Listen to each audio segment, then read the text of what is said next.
Hello everyone आणि आज सगळ्यांचं स्वागत आहे या यूट्यूब व्हिडिओमध्ये, ज्याच्यात मी तुम्हाला समजवणार आहे स्ट्रॅटेजी फॉर MPSC 2025 राज्यसेवा।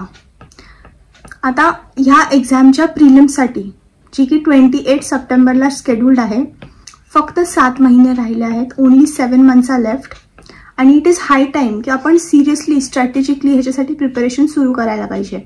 कारण की जर आपण आता प्रिपरेशन नाही सुरू केली तर मेन्स, प्रिलिम्स आणि इंटरव्ह्यू हे जे टोटल एवढा मोठा सिलेबस आहे तो आपण कव्हरच नाही करू शकणार। आणि त्यात सगळ्यात मोठा जो सिलेबस आहे तो मेन्सचा आहे। It is very big, optional पण आहे, GS पण आहे। तर टोटल स्ट्रॅटेजी मी तुम्हाला समजून सांगणार आहे एकदम डिटेलमध्ये, काहीच पॉईंट सोडणार नाही। पण स्ट्रॅटेजी सांगायच्या अगोदर मी माझ्याबद्दल थोडं सांगते। माझं नाव आहे स्नेहल शिंदे। मी 2022 मध्ये UPSC CSE IAS एक्झाम जी आहे त्याचा इंटरव्ह्यू दिलेला आहे। मी 2 MPSC मेन्स दिलेले आहेत आणि 2 UPSC मेन्स दिलेले आहेत। MPSC मध्ये मी कधीही प्रिलिम्स फेल झालेली नाही आहे, दरवेळी मी प्रिलिम्स क्लिअरच केलेली आहे। पण ऑब्जेक्टिव्ह पॅटर्न असल्यामुळे मी त्याला क्लिअरली अटेन्शन देऊ शकत नव्हते, कारण की मी UPSC मध्ये जास्त एंगेज होते। पण यावर्षी मी ठरवलं आहे की MPSC मध्ये फुल फोकसनी लक्ष द्यायचं, फुल फोकसनी प्रिपेअर करायचं आणि म्हणून ही व्हिडिओ मी बनवायला स्टार्ट केली आहे। आता ह्या व्हिडिओच्या मागचं मेन मोटिवेशन हे आहे की जेव्हा मी प्रिपरेशन सुरू केलेली, मला वाटायचं की कोणीतरी असावं जे आपल्याला गाईड करू शकेल, जे आपल्याला सांगू शकेल की करायचं काय। मेहनत करायची तयारी आपली खूप असते, पण आपण चुकीच्या दिशेने मेहनत करायला लागतो आणि 2-3 वर्ष आपले असे वाया जातात, अटेम्प्ट्स वाया जातात आणि समजतच नाही की चुकतंय कुठे। मी रोज मेहनत करतो, रोज अभ्यास करतो आणि माझ्यासोबतच तसं झालेलं आहे। पण आता एवढे वर्ष, 4 ते 5 वर्ष या प्रिपरेशन मध्ये देऊन मला समजलं आहे की एक्झामची नक्की डिमांड काय आहे। आणि UPSCचा तगडा अनुभव असल्यामुळे मी UPSCच्या कोचिंग्समध्ये पण शिकवलंय। वेरियस स्टेट PSC जसं की UPPSC त्यांच्या पण कोचिंगमध्ये मी शिकवलेलं आहे। हा अनुभव असल्यामुळे मी तुम्हाला व्यवस्थित गाईड करू शकते की नक्की प्रिपेअर कसं करायचं, स्टेप बाय स्टेप कसं ब्रेकडाऊन करायचं। प्रत्येक स्टेज एक्झामची वेगळं डिमांड करते। जरी सिलेबस सेम असला तरी demand of the exam is very different on every stage. आणि पहिलं कसं होतं, MPSC मध्ये सगळं ऑब्जेक्टिव्ह होतं, म्हणजे ऑब्जेक्टिव्ह पॉइंट ऑफ व्ह्यूनी जर तुम्ही प्रिपेअर केलं तर नक्की तुम्हाला सक्सेस भेटायचे चान्सेस जास्त होते। प्रिलिम्स आणि मेन्सचा सिलेबस ऑलमोस्ट सिमिलर होता, पण डिफिकल्टी लेवल व्हॅरी करत होती। प्रिलिम्स थोडं इझी यायचं, मेन्स थोडं त्याच्याहून डिफिकल्ट यायचं। पण आता मेन्स पूर्ण वेगळी बोर्ड गेम झाली आहे, पूर्ण वेगळं झालंय। म्हणून जर ते समजायचंय तर तुम्हाला UPSCचा अनुभव असलेल्या लोकांकडून शिकावं लागेल, समजावं लागेल। आणि तिथे माझा रोल आहे। माझ्या एकही भाव बहिणीला जर ह्या व्हिडिओचा फायदा झाला, तुम्हाला स्ट्रॅटेजीचा उपयोग झाला, तर तुम्ही नक्की लाईक करा, कमेंट करा, सबस्क्राईब करा। आणि एकाला जरी ह्याचा उपयोग झाला ना, तर ही सगळी व्हिडिओ बनवणं, सगळी मेहनत करणं वर्थ इट राहील माझ्यासाठी। चला तर मग आता सुरू करूया MPSC राज्यसेवा 2025, जी की नवीन पॅटर्नवर बेस्ड आहे। UPSC सिव्हिल सर्व्हिसेस एक्झामिनेशनच्या पॅटर्नवर बेस्ड ही परीक्षा होणार आहे। त्याच्या स्ट्रॅटेजी डिस्कशनला मी स्वतः खूप स्ट्रॅटेजी डिस्कशन युट्यूबवर पाहिले, पण त्याच्यामध्ये एवढी क्लॅरिटी मला भेटू शकली नाही, एवढे डिटेल्स त्यांनी दिले नव्हते। तर आय फील ही जी व्हिडिओ मी बनवतेय ती सगळे गॅप्स फिल करते आणि ही एकदा व्हिडिओ पाहिल्यावर तुम्हाला परत स्ट्रॅटेजी काय असावी आणि अजून कसं अप्रोच करावं एक्झामला, किंवा नवीन पॅटर्न नक्की आहे काय, हे सगळे डाऊट्स तुमचे आत्ता ह्या क्षणी कॅन्सल खतम होऊन जातील आणि तुम्ही तुमच्या कामाला लागू शकता। तर पहिलं तर प्रिलिमिनरी एक्झाम राहणार आहे। ही एक्झाम जशी आतापर्यंत राज्यसेवेची होती तशीच राहणार आहे। पहिला पेपर असणार आहे जनरल स्टडीजचा आणि दुसरा पेपर असणार आहे CSATचा, सिव्हिल सर्व्हिसेस ऍप्टिट्यूड टेस्टचा। पहिल्या पेपरमध्ये जनरल स्टडीज मध्ये 7 सब्जेक्ट्स येतात, त्यांची नावं मी इथे लिहिली आहेत। एवढेच सब्जेक्ट्स येतात। ऍक्च्युली आपण खूप कन्फ्युज करून घेतो, करंट अफेअर मध्ये खूप काही मिक्स करतो, स्पोर्ट्स, अवॉर्ड्स, बुक्स, हे ते खूप मिक्स करतो आणि कन्फ्युज होऊन जातो। पण ऍक्च्युली हे जे 6 स्टॅटिक सब्जेक्ट मी लिहिले आहेत, हे जर तुमचे स्ट्रॉंग असतील तर तुम्हाला प्रिलिम्स मध्ये बाकी जे एक्सटर्नल क्वेश्चन येतात किंवा जे पुस्तकाबाहेरून प्रश्न येतात कोणाला जमत नाही, ते तुम्हाला जमायची काही गरज नाही आहे आणि तुम्हाला असं स्केर्ड फील होणार नाही। तर हे 7 सब्जेक्ट पहा: history, geography, environment, polity, economy, science and technology. राज्यसेवेसाठी सायन्स अँड टेक्नॉलॉजी इम्पॉर्टंट आहे, कारण की UPSC मध्ये करंटचं विचारतात, बट राज्यसेवेत NCERTचं आणि 6वी ते 12वीतल्या सायन्सचे पण प्रश्न येतात आणि करंट अफेअर.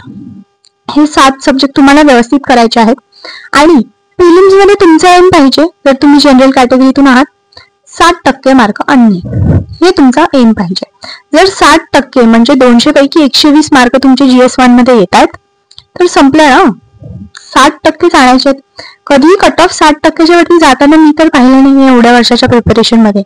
तुम्ही 60% मार्क आणून आरामात प्रिलिम्स क्लिअर करू शकता. मग सिव्हिल सर्व्हिसेस ऍप्टिट्यूड टेस्ट आता 2022 पासून क्वालिफाईंग झालेला आहे. 33% मार्क आणायचे, म्हणजे 67 मार्क्स आणायचे तुम्हाला. That is fairly easy. UPSCच्या तुलनेत राज्यसेवेचा सीसॅटचा पेपर थोडा इझी पण असतो, एवढा हार्ड नसतो. आणि त्याच्यात 4 पीसेस असतात, 4 सब्जेक्ट्स असतात.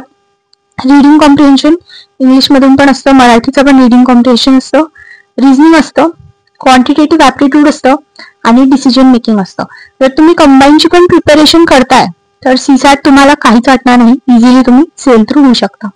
आणि प्रिलिम्स मध्ये 60% मार्क आणणं हे तुमचं एम असलं पाहिजे. पण हे प्रिलिम्सचा जो पॅटर्न आहे तो खूप वर्षापासून असाच आहे आणि असाच कंटिन्यू राहिला आहे. पण पुढे या वर्षी चेंज कशात होतं? मेन्स एक्झामिनेशन मध्ये मेन्स चेंज झालेला आहे, तो आपण पाहूया. क्वालिफाईंग पेपर म्हणजे पूर्वी जो जुना पद्धत होती त्याच्यात इंग्लिश आणि मराठीचे मार्क हे रँकिंगसाठी आणि सिलेक्शनसाठी कन्सिडर केले जायचे. पण आता जो MPSCचा नवीन पॅटर्न आहे त्यात इंग्लिश आणि मराठीचे मार्क हे सिलेक्शनसाठी कन्सिडर केले जाणार नाही. यात तुम्हाला फक्त 25% मार्क आणायचे आहेत. हे फक्त क्वालिफाईंग पेपर आहे. म्हणजे ह्याच्यात तुम्ही 25% मार्क आणले, जसं की सीसॅट मध्ये 33% आणले की तुम्ही क्वालिफाय झाले. मग तुम्ही ते 30% आणता का 60% आणता डज नॉट मॅटर. 25% आले झालं. हे रँकिंग मध्ये काउंट होणार नाहीत पेपर, पण हे मिनिमम आणणं तुम्हाला गरजेचं आहे. आणि UPSC मध्ये कोणताही इंडियन लँग्वेज निवडता येते तुम्हाला, पण MPSC मध्ये फक्त मराठीच निवडावी लागेल. आणि आय थिंक तो आपल्याला बेनिफिट आहे, मराठी मुलांना बेनिफिट आहे. आणि कॉम्पिटिशन पण त्याने काफी लिमिट होते. नाहीतर तुम्ही पाहाल UP PSC आहे किंवा राजस्थान PSC आहे, तिकडे सगळ्या इंडियाची लोक फॉर्म भरतात कारण की त्यांची भाषा हिंदी आहे. पण आपली मराठी असल्यामुळे आपल्याला इथे ऍडव्हान्टेज आहे. मग पुन्हा नेक्स्ट पेपर आहे पेपर 1, जो की एसेचा असणार आहे. 2 एसेचे क्वेश्चन येणार, 2 तासात आपल्याला ते सोडवायचे आहेत. आता UPSCचे एसे खूप हाय लेवल असतात आणि खूप फिलॉसॉफिकल असतात.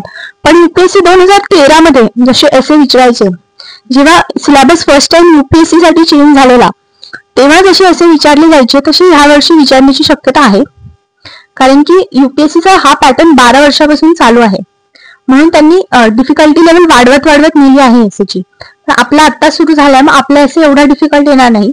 थोडा बेसिक वाला एसे जो 2013-14 मध्ये विचारले जायचे ते एसे आपण प्रिपेअर केले तर जास्त फायद्याचे राहतील. आता पेपर 2 आहे जनरल स्टडीज 1. हा सब्जेक्ट आहे. आता ह्याचे मी हा आयोगाच्या वेबसाईटवरून घेतलेला सिलेबसचा स्क्रीनशॉट आहे, जो की तुम्ही इथे बघू शकता. डिटेलमध्ये त्यांनी दिलेला आहे सिलेबस आणि खूप सगळा सिलेबस UPSCच्या सिलेबसशी ओव्हरलॅप करतो. म्हणजे अक्षरशः शब्दशः ओव्हरलॅप करतो. पण GS1 मध्ये एकच चेंज आहे, जो की स्पेशल चेंज आहे महाराष्ट्रासाठी MPSCने घातलाय. Bhakti movements and its philosophy with special reference to saints movements in Maharashtra. आता हा स्पेशल इथे पॉइंट घातलाय जो UPSCच्या सिलेबसशी खूप वेगळा आहे. एक प्रश्न, आय कॅन बेट ऑन दिस, की एक प्रश्न 15 मार्काचा या पॉइंटवर विचारला जाणार म्हणजे जाणार, कारण की हा स्पेशल पॉइंट आहे. हा तुम्ही प्रिपेअर केला, तुमचा 15 मार्काचा प्रश्न रेडी आहे. ठीक आहे. बाकी सगळं जे आहे आर्ट अँड कल्चर आहे, मॉडर्न इंडियन हिस्ट्री आहे, हिस्ट्री ऑफ वर्ल्ड आहे, सोसायटी आहे आणि जिओग्राफी आहे. सिमिलर टू UPSC पॅटर्न आहे. आणि ह्याच्यासाठी बुक्स काय यूज करायचे हे मी तुम्हाला सांगते. बुक्स आर्ट अँड कल्चर साठी तुम्ही व्हॅल्युएटेड मटेरियल यूज करू शकता विजनचं, किंवा तुम्ही नितीन सिंघानिया बुक यूज करू शकता. पण ती बुक खूप मोठी आहे, तर ती खूप जास्त बल्की आहे. बट जर तुमच्याकडे टाइम आहे तुम्ही नितीन सिंघानिया यूज करू शकता. मॉडर्न हिस्ट्रीसाठी स्पेक्ट्रम, जी की होली ग्रेल आहे.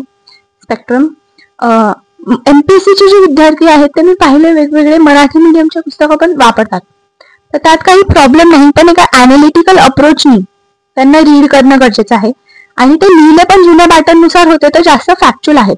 पण तुम्हाला जरा अॅनालिटिकल अप्रोचने ते बघावं लागू शकतं. सोसायटी, आता माझा ऑप्शनल सोशिओलॉजी आहे, तर मी सोसायटीचा वेगळं काही वाचत नाही, कारण की पेपर 2 मध्ये सगळंच इंडियन सोसायटीचं कव्हर होऊन जातं. पण इन केस तुम्हाला सोसायटीचं बेसिक वाचायचं आहे तर एनसीईआरटी मधून तुम्ही वाचू शकता. मग आहे जॉग्रफी. जॉग्रफीचं बेसिक एनसीईआरटी 11th आणि 12th मधून वाचायचं आहे. पण तेवढंच करून तुमचं मेन्सचं जॉग्रफी प्रिपेअर होणार नाही. प्रिलिम्स मध्ये जॉग्रफीला इनफ आहे 11-12 ची एनसीईआरटी, पण मेन्ससाठी तुम्हाला व्हॅल्यू एडिड मटेरियल्स ओनली आयएसचे पण तुम्ही वापरू शकता. हे तुम्ही बघू शकता. व्हॅल्यू एडिड मटेरियल्स रीड करू शकता. हे झालं GS1 चे सब्जेक्ट्स आणि बुक रिसोर्सेस. आता ह्याला तुम्ही कसं अप्रोच करणार आणि कसं प्रिपेअर करणार हे मी पुढे जेव्हा टाइम टेबल सांगेल तेव्हा कोणता सब्जेक्ट कधी प्रिपेअर करायचा आहे हे पण लाईनीने सांगेल. Please watch the video till the end and I feel this video is really valuable. माझं जे पण नॉलेज आहे ते मी इथे तुमच्यासोबत शेअर करतेय.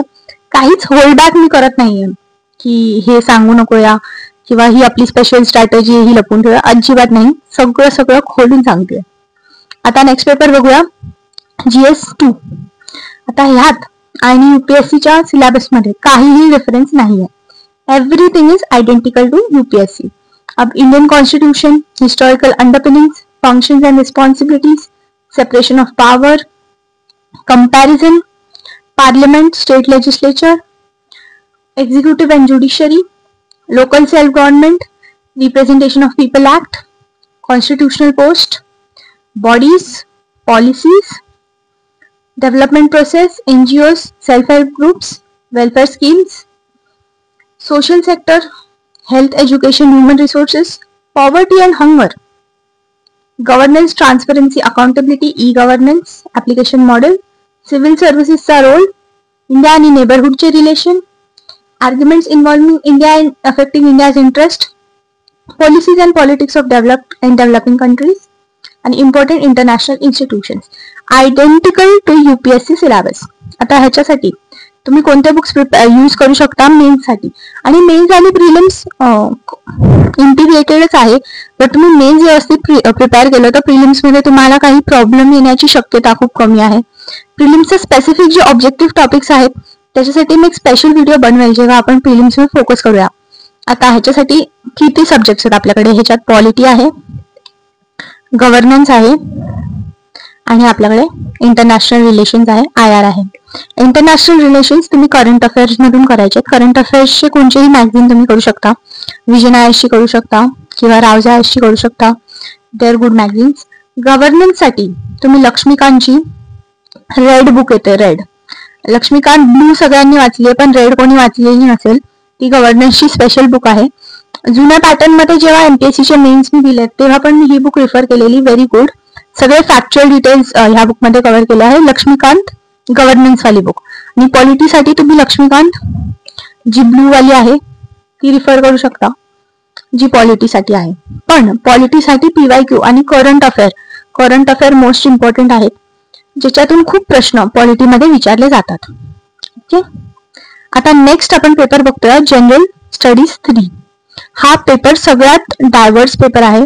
खूप सगळे सब्जेक्ट्स याच्यात इन्क्लुडेड आहेत and this is the most demanding paper, ज्याला प्रिपेअर करायला सगळ्यात जास्त मेहनत लागते, सगळ्यात जास्त टाइम लागतो. आता तुम्ही इथे बघू शकता, पहिलं हा पार्ट आहे इकॉनॉमीचा, इथून हा पार्ट आहे, हा पार्ट इन्फ्रास्ट्रक्चर लिबरलायझेशन, हा पार्ट इकॉनॉमीचा आहे आणि हा मधला पार्ट जो आहे तो ऍग्रिकल्चरचा आहे. मग पुढे आहे science and tech, environment, disaster management आणि इंटरनल सिक्युरिटी. किती सगळे पीसेस झालेत आणि सगळ्यांना तुम्हाला सेपरेटली व्यवस्थित प्रिपेअर करावंच लागेल. जर तसं नाही प्रिपेअर केलं तर एकदम चांगले मार्क येणं मुश्किल होईल. आणि माझा मेन एम आहे की ही जी स्ट्रॅटेजी आहे ती फॉलो करून तुम्हाला एकदम कॉन्फिडंट वाटलं पाहिजे. मेन्स एक्झाम मध्ये कधी असं नाही वाटलं पाहिजे की अरे मी हे तर प्रिपेअरच नाही केलंय, कसं करू. आता इकॉनॉमीचं बघूया.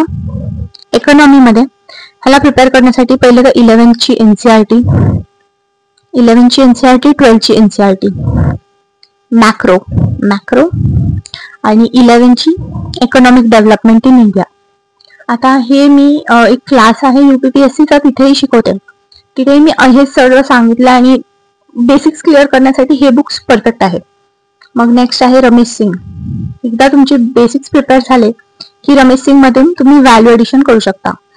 ऍग्रिकल्चर आहे, ऍग्रिकल्चर ना करंट मधूनच प्रिपेअर करायचं, करंट मधून प्रिपेअर करायचं आणि गुगल सर्चेस करायचे एकूण एक वर्डचे म्हणजे क्रॉपिंग पॅटर्नचे, transport and marketing of agriculture produce, असं गुगल सर्च करायचं. ChatGPT ची पण हेल्प तुम्ही घेऊ शकता, असं ऍग्रिकल्चर प्रिपेअर करू शकता. मग नेक्स्ट आहे सायन्स अँड टेक. हे तुम्ही करंट अफेअर मॅगझिन्स मधून करायचंय. पुढे इंटरनल सिक्युरिटीसाठी मी पर्सनली ओनली आयएस चं मटेरियल रेफर केलेलं आहे. ते खूप चांगलं बनवलंय त्यांनी, तुम्ही ते रेफर करू शकता. ओके, हे झाले GS3 चे सब्जेक्ट्स आणि GS3 चे बुक रिसोर्सेस. पुढे आता GS4 आहे. This is the most dynamic paper. दरवर्षी UPSC ह्या पेपरमध्ये काही ना काही विशेष करतात. शॉकिंग असतो, लिहायला खूप अवघड असतो आणि शेवटचा पेपर असतो. विशेष म्हणजे की 9 पेपर असतात मेन्सचे आणि त्यात पहिला जो वीक असतो त्याच्यात शेवटचा पेपर असतो. You are really tired. एवढे GS लिहून हात थकलेला असतो, मन थकलेलं असतं आणि GS4 ला शेवटी ठेवायचं कारण काय, कारण की जेव्हा तुम्ही थकलेले असता ना, तुमचं खोटं बोलण्याची शक्ती कमी होते आणि तुम्ही मोस्टली जे तुमच्या मनात येतं तेच लिहिता आणि एवढं फास्ट लिहावं लागतं की जे मनात येतं तेच लिहावं लागतं. असा हा पेपर विशेष आहे. इंटिग्रिटीचा एथिक्सचा पेपर आहे. ह्याला प्रिपेअर करावं कसं, हा पहिला एक प्रश्न येतो, कारण की एथिक्स काय असे पुस्तकात वाचून तर बनवता येत नाही ना. पण तरी ह्याच्यासाठी एक बुक आहे, सुब्बा राव ह्यांची बुक आहे एथिक्सची, ती तुम्ही रेफर करू शकता. किंवा एथिक्सची लेक्सिकॉन आहे, लेक्सिकॉन.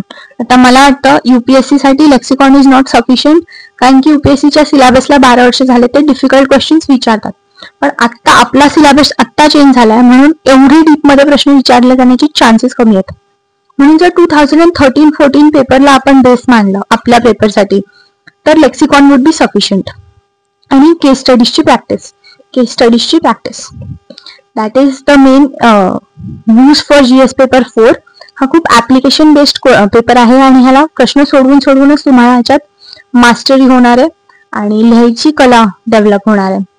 पुढे 2 पेपर आहेत ऑप्शनलचे, पेपर 1 आणि पेपर 2.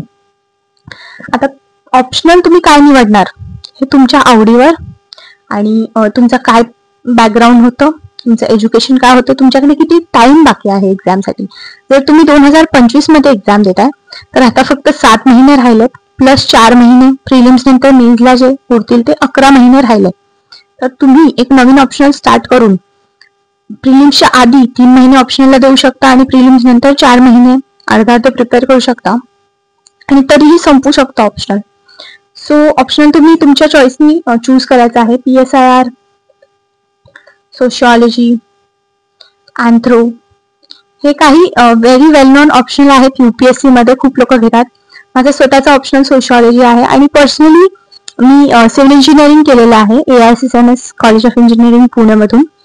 पण actually I consider my self a sociologist. मला सोशिओलॉजी खूप आवडतं आणि मी स्वतःच इग्नूच्या मटेरियल मधून सगळं वाचलेलं आहे, म्हणून मला सोशिओलॉजीशी प्रेम आहे लिटरली. म्हणजे मला कोणी बोललं की बस हेच कर तू आयुष्यभर, तर मी करेल कदाचित. सो इतकंपर्यंत जर तुमच्या ऑप्शनलवर तुमचं आहे तर गोष्टच वेगळी आहे. पण तरीही इंटरेस्ट असणं गरजेचं आहे ऑप्शनमध्ये, असं ऑप्शनल निवडणं गरजेचं आहे. So that is all about all the papers. आणि मग शेवटचा राऊंड आहे, आपल्याला माहिती आहे इंटरव्ह्यू राऊंड आहे आणि ती एक ऍक्च्युली इंटरव्ह्यू नाहीये, पर्सनॅलिटी टेस्ट आहे. आता मी माझा इंटरव्ह्यू एक्सपिरियन्स केव्हा तरी सांगेल जेव्हा चान्स मिळेल आणि जेव्हा things would be right for that story. पण खूपच इंटरेस्टिंग इंटरव्ह्यू एक्सपिरियन्स राहिलेला आहे माझा आणि त्याच्यातून खरं तर इंटरव्ह्यू काय असतं ह्याचं मला खूप नॉलेज मिळालं आहे. आणि फक्त CSEचाच नाही, मी खूप इंटरव्ह्यू दिले, इंटेलिजन्स ब्युरोचा पण इंटरव्ह्यू दिलाय. तो that is my experience with interviews. आता मी तुम्हाला सगळं एक्झामचं स्कीम आहे ते व्यवस्थित एक्सप्लेन करून सांगितलं आहे. आता मी सांगते पुढच्या 7 महिन्यांची तुमची स्ट्रॅटेजी काय असली पाहिजे. पुढचे 7 महिने आहेत हे तुम्ही 4 महिने मेन्ससाठी द्यायचे आणि शेवटचे 3 महिने प्रिलिम्ससाठी द्यायचे. मेन्समध्ये प्रत्येक महिन्यात 50% टाइम तुम्ही आपल्या ऑप्शनलला डिवोट करायचा आणि 50% टाइम जनरल स्टडीजला डिवोट करायचा आहे. जनरल स्टडीजमध्ये यू हॅव GS 1, 2, 3 आणि 4. आता ह्याचं जर तुम्हाला डिटेल्ड अनालिसिस पाहिजे, टाइम टेबल पाहिजे डे वाईज, मी वीकली टाइम टेबल बनवून देणार आहे. आज संडे आहे, मंडे पासून तो टाइम टेबल सुरू होणार आहे. That is going to be in the next video. Please watch the next video. मी ह्या वीकचं डिटेल टाइम टेबल बनवून देणार आहे. स्वतःच्या ऑप्शनलसाठी बनवणार आहे मी सोशोचं, पण तुम्ही तुमच्या ऑप्शनला ऍडजस्ट करू शकता त्या टाइम टेबलला. आणि GS 1 मी सुरू करणार आहे आणि डेली जे काही मी वाचणार आहे त्याचं समरी मी ह्या चॅनलवर टाकणार आहे. So I am going to be a दीदी. आणि माझी एक छोटी बहीण आहे, तीच इन्स्पिरेशन आहे या चॅनलसाठी. कारण की तिला तर द्यायचं नाही MPSC, ती MBBS करतेय. पण मला असं खूप वाटतं जेव्हा पण मी तिला गाईड करते ना, मला वाटतं yes, the world deserves this guidance. म्हणून मी तुमच्यासाठी पण हा प्रयत्न सुरू केलाय. Please support this initiative. आणि मोटिवेशन तर आहेच, मोटिवेशन इंट्रेन्सिक आहे. आणि मग नंतरचे 3 महिने आपण प्रिलिमसाठी फोकस देणार आहे, टेस्ट सिरीज करणार आहे आणि करंट अफेअर ही आपण प्रिलिम स्पेसिफिक जो करंट अफेअर असतात, 1 लाइनर असतात, ते ह्या 3 महिन्यात करणार आहे. आणि जे फॅक्च्युअल इन्फॉर्मेशन आहे, जे व्हॉलेटाईल इन्फॉर्मेशन आहे, ते पण ह्या 3 महिन्यात आपण संपवणार आहे. असं ह्या 7 मंथ्सचं मी ब्रेकअप करणार आहे. 4 महिने मेन्सला, त्याच्यात 50-50 ऑप्शनल आणि GSला, आणि 3 महिने प्रिलिम्सला. नंतर शेवटचे 3 महिने फक्त प्रिलिम्सला. आता आपण जेव्हा मेन्स प्रिपेअर करतो तेव्हा असं नाही की आपण प्रिलिम्स नाही करत आहे. मेन्स करतो तेव्हा प्रिलिम्स होतच आहे ना. तो don't worry, focus on mains, focus on your optional. आणि नक्कीच ह्या वर्षी पॅटर्न चेंज होतोय. आपण खूप चांगलं परफॉर्म करू शकतो. आणि जे कोणी एफर्ट्स करतील ह्या वर्षी त्यांना खूप चांगले एक्सपोनेन्शियल रिझल्ट मिळण्याचे पॉसिबिलिटीज आहेत. So I hope he video तुम्हाला युजफुल वाटली, तुमच्या ज्ञानात काहीतरी भर पडली. आणि MPSC दीदी हे चॅनलला नाव द्यायचं कारण हेच की मला तुम्हाला गाईड करायची इच्छा आहे. माझा एवढा एक्सपिरियन्स आहे, ऍक्च्युली 6 इयर्स मी या एक्झामिनेशन प्रोसेसमध्ये आहे. I have been preparing for various group A services. तर ग्रुप Aच करायचं म्हणून मग प्रिपरेशन चालूच आहे. पण आय होप की तुम्हाला ह्याच्यात शिकायला भेटलं असेल. काही क्वेश्चन असेल कमेंट्समध्ये विचारा. आणि please like, share and subscribe. And see you in the next video. ह्या वीकचं मी टाइम टेबल आणि स्ट्रॅटेजी अपलोड करणार आहे इमिडिएटली ह्या व्हिडिओ नंतर. See you in the next video and take care. Bye bye. आणि लाईक, शेअर अँड सबस्क्राईब.